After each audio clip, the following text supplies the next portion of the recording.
Continuing our series of looking at Florida State's offense and the comparisons from the valley of 2021 to what we believe is pretty close to the peak of 2022. He's Gene Williams, the founder and administrator of Warchant.com. My name is Tom Lang, and today it's about the wide receivers, everybody. They were a punchline this time last year, and now, Gene, they are a force to be reckoned with. We're going to take a look at some of those numbers and dive in. Make sure, folks, to like this video, subscribe to Warchant TV, absolutely free. Gene, let's go through the valley first. 2021 Florida State wide receiver production.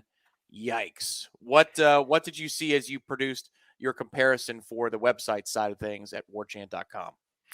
Yeah, the full story is at warchant.com if you want to get more of the details on this. But really, what I do is I compare what I've done on all the series, compare 21 to 22. But I really think to give this story full effect, you got to look back at 2020 and how bad this unit was, the wide receiver unit. I think it's hard for fans to really encapsulate how bad it was. So you got to really look at some of the numbers.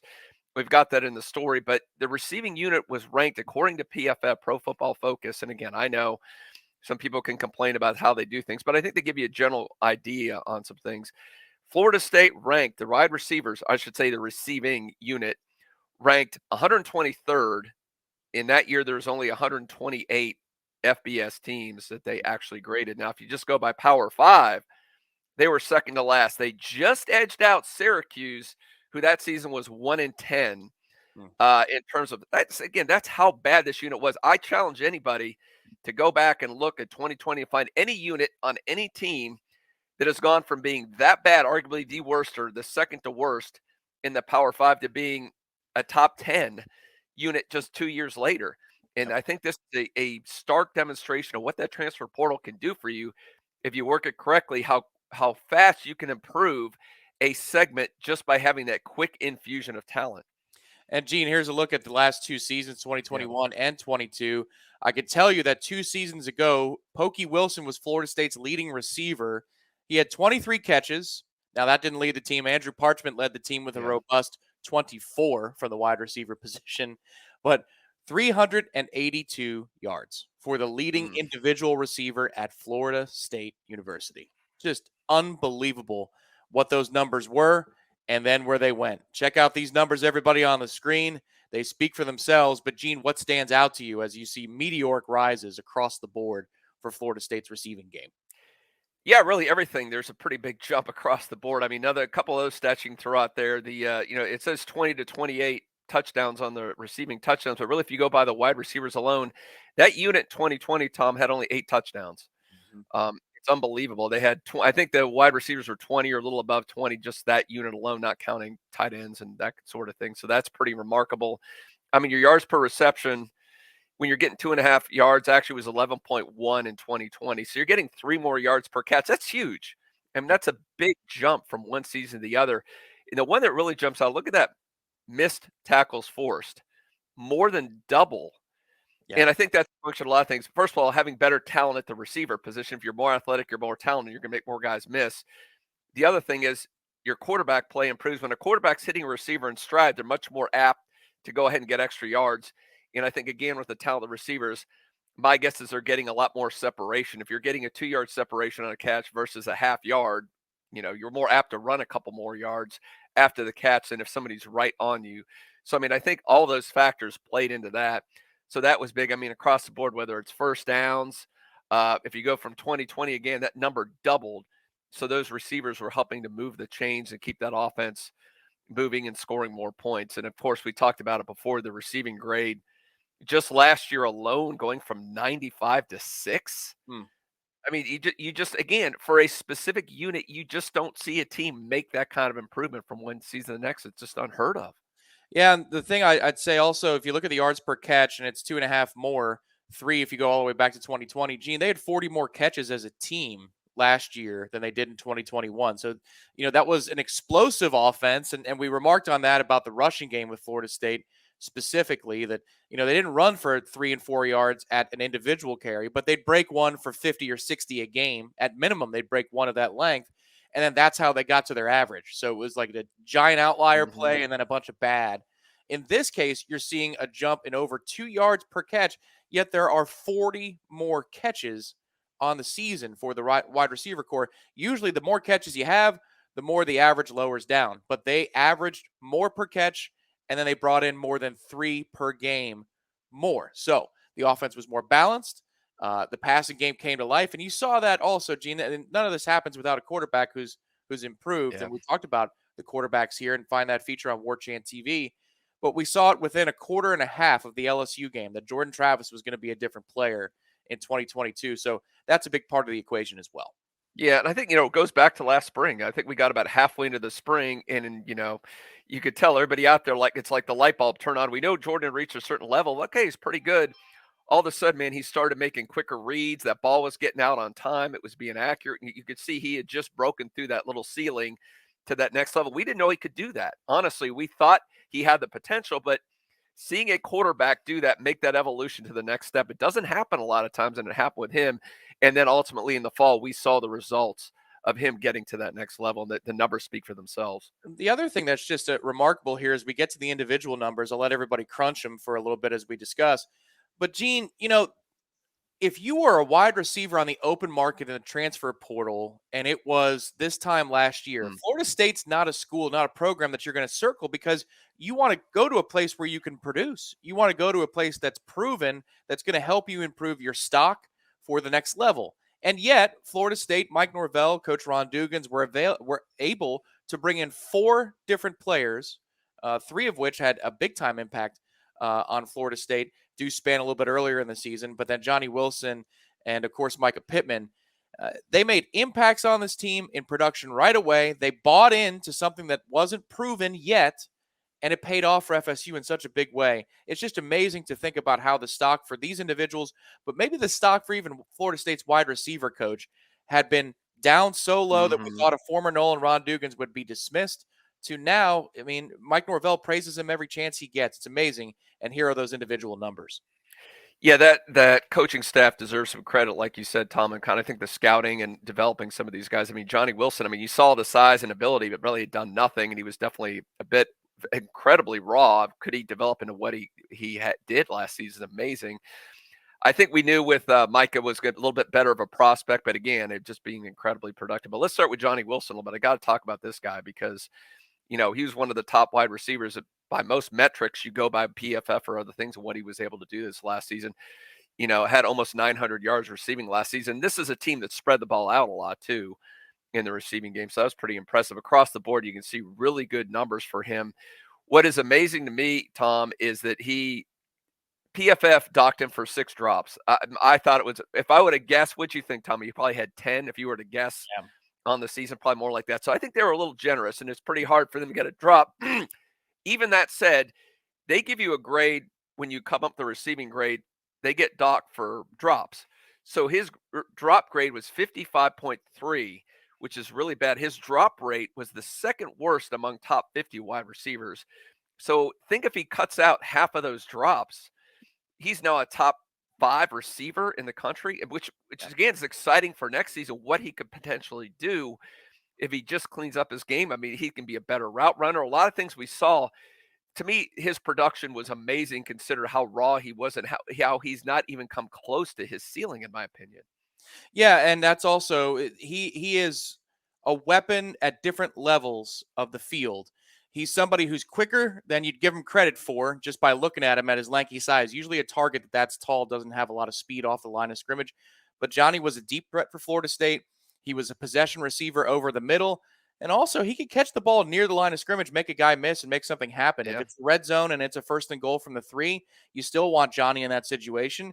If you're looking for a play over the top, you saw it in the Louisville game with Tate Rodemaker. You saw it in the Oklahoma game when he owned and went for over 200 yards in that particular football game.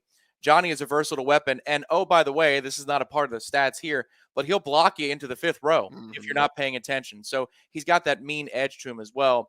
Micah Pittman brought stability to the slot, I thought, as well as the punt return game, but that's not what we're talking about here. The slot. And then Pokey Wilson had such a good year, Gene. That's going to be a key departure for this season, but that's a guy who had been here since Jimbo, and that's forever ago. And Pokey showed up in the biggest games right away in the LSU contest with a couple of touchdown catches. It was the first touchdown catch against Miami on the way to 45-3. and Pokey Wilson was a consistent force for FSU. There were just so multiple at receiver, Gene. There are teams that you see on the schedule that are a bunch of slot guys. Sometimes you run into a team that has a bunch of red zone threats, 6'2 plus really tall receivers. Florida State has a varied skill set across the board, and that's what 2022 bore out, is that versatility played out to be very, very productive on the field. Yeah, that's a really good point. You remember there was a run during the season where it seemed like there was a different receiver every week. It was Johnny Wilson, then it was Micah Pittman, then it was McLean, then it was Portier, then it was even who was the other one he had? Donaldson. Yep. I mean, there was always a different receiver going out, and that's your point. They would find out which guy's hot, which guy is going to excel based on the matchup, and they took full advantage of that. And I'm glad you pointed out Pokey Wilson, what he accomplished this last year, because I don't know if you were there in the spring. We were talking to Mike Norvell, and he was just pointing out how good it's going to be for him not to be the main guy, not to be the focus of the receiving game. He's going to be a great 2 or 3, a complimentary guy. And I think he really flourished in that role. Defenses could not focus on him. They had to focus on, Johnny Wilson or somebody else in that system. So he really flourished in that, and that's good for him. And I think I also want to point out, I was surprised when I went through the numbers how improved Kentron Portier was in this thing. And I didn't realize when I went back and look at this how dramatically better he was. His grade went from 52.8 to 74.9. That's a huge jump according to PFF. And he's a guy that I think, they're going to rely on more and more as he gets better and better in the system. And the other thing I was a little surprised of, and I put him in there, was our good friend Biscuit there. Yep. Here's a guy who did absolutely nothing before last season. If you go back and look at the numbers, the game splits, he became more and more productive. He got better and better every single way. And the stat I looked at, PFF grades for tight ends, it's based on, if you got to go, I like to cut it off at 20% of whatever the target share is. He just missed that by one target. If he gets one more target, Tom, he's a top 15 tight end according to PFF. I don't think anybody would have guessed that. And now you think you have him in there, you throw in those 2 huge tight end transfers, suddenly tight end is looking great for Florida State going into 2023. It is. Marqueston Douglas was a pleasant surprise, and then he was solid as a rock. Like it went through a progression very, very quickly, because Cam McDonald had been Florida State's resident leading receiving tight end for years, and he was again last year. Don't get me wrong, had a big catch, especially I recall Marvin Jones is being interviewed on the sideline in the Florida game, and Cam breaks 2 or 3 tackles and gets Florida State down into scoring range. He had his share of big plays, Cam McDonald. But when you have Marqueston, and let's get to 2023, we'll talk about some of the additions now. When you have Marqueston, and then you have Kyle Morlock, who's more of your inline tight end, 6'6" is now what he's officially listed at Florida State. And then Jaheim Bell, who they can line up all over the field, Gene.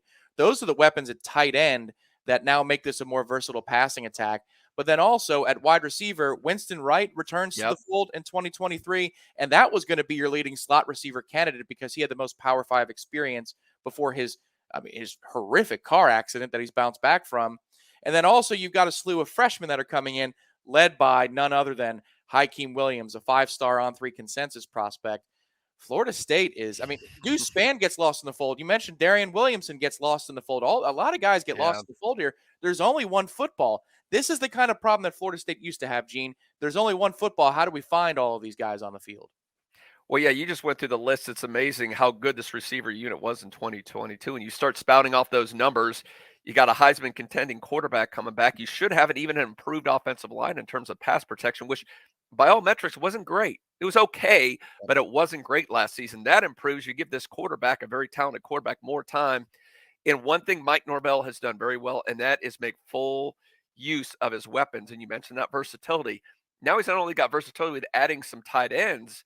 Among the tight end unit itself, it's very versatile. You mentioned 3 guys with 3 different skill sets. Yep. It's going to be fascinating to see how Mike Norvell takes advantage of this and what he's able to do. You think this offense hit its ceiling, but I don't know. And maybe we talked about Jordan Travis hitting his ceiling and then going above it. Maybe this offense, you guys keep throwing out there, and I think it's realistic, 40-plus points a game. I think if this is utilized properly and they stay relatively healthy, with this coaching staff, I can't see them not hitting at least 40 points a game. Yeah, the question is, what does the defense week to week want to take away? And then what does Florida State do to account for that? So let's say that a defense wants to double Johnny Wilson, and then they also just want to play over the top and make Jordan Travis and the offense beat them with methodical drives. Some of the explosive numbers that we see in 2022, I'll pull those back up. They may not duplicate because, again, teams are trying to force a longer drive, maybe shorten the game. But, Gene, the best part about this offense this upcoming season in 23 is, okay, we'll just turn and hand the ball off to Trey Benson. No big deal. We'll run read option with Jordan Travis and bring his legs into the equation. And then also, if you want to double a receiver like Johnny, that means Jaheim Bell or Kentron or Micah Pittman or Winston Wright or whoever you want Yeah, to name. middle of the field's going to be wide open, and They're going to be on one-on-one yeah. situations. And So you got the talent now to take full advantage of it. So yeah, it's going to be. And again, we have confidence. You've seen this coaching staff. I think we can all agree they're pretty savvy offensively. They know how to exploit a team's weaknesses and put in the right personnel groupings and formations and motions and everything else to go ahead and take advantage of that. So I have little little doubt if teams do that. I think that would probably be the way they would do it at this point. They've seen enough Johnny Wilson on film. He's only going to be better. You're foolish if you're going to bring everybody up to the line and let him go one-on-one. And that's one of the things I looked at PFF, and they do grades based on zone and based on one-on-one. And shock, he was one of the top receivers in the nation in one-on-one coverage. And defensive coordinators know that. They're not going to let him run down the sidelines anymore. So no, it's really, really exciting to see how this is going to translate this fall. So it is over 1,000 yards, Gene, that Florida State loses in production year over year. When you're talking about Pokey Wilson graduating to the next level, Cam McDonald moving on to the next level, he's exhausted his eligibility, and then Malik McClain entering the transfer portal. 495 this year through the air for Pokey Wilson, 312 for Cam, and then 206 for Malik McClain. You're losing 1,000 yards of production, and yet this team has gone from as shallow as a kiddie pool in the receiving core to one that we think that no problem. They lose 1,000 yards of receiving production, they'll be just fine and they'll replicate it. That's where we are this year in 2023. It's kind of nuts. Yeah. And much, hey, Cam was solid for his time here, but honestly, with these guys coming in, I don't think Cam sees the field. If he had one more year of eligibility, he was still at Florida State. I don't think he'd play much next year with the guys, the two transfers you're bringing in, how good Marcuson's playing. So I don't know if that's. I think sure. I think Pokey gave you such stability with such a good number 3. They're going to have to figure out a way to get the. But I think with Winston Wright and these other additions, I think you can make up for that. But look, he was a steadying influence. He was a solid player, great locker room guy. So that's probably about the one area you go. Okay, they need to find somebody to fill that role. But you obviously have the talent to do that. What defines great football programs? Competition every day in practice. And the wide receiver room is stacked, and Florida State would and should sport fierce competition beginning in spring practice, which is Monday, March the 6th, the kickoff of spring practice for Florida State. It should begin that day and not stop all through the season. There's only one football. Who's going to earn it the most? We will cover that for you on warchant.com and WarchantTV. Hit the like button underneath this video. Subscribe to Warchant TV. Absolutely free. We can't wait to cover it for you. It's less than a month away, and we'll keep talking about FSU football between now and then. For Gene Williams, the founder and administrator of warchant.com, my name is Tom Lang. We will talk to you next time on Warchant TV.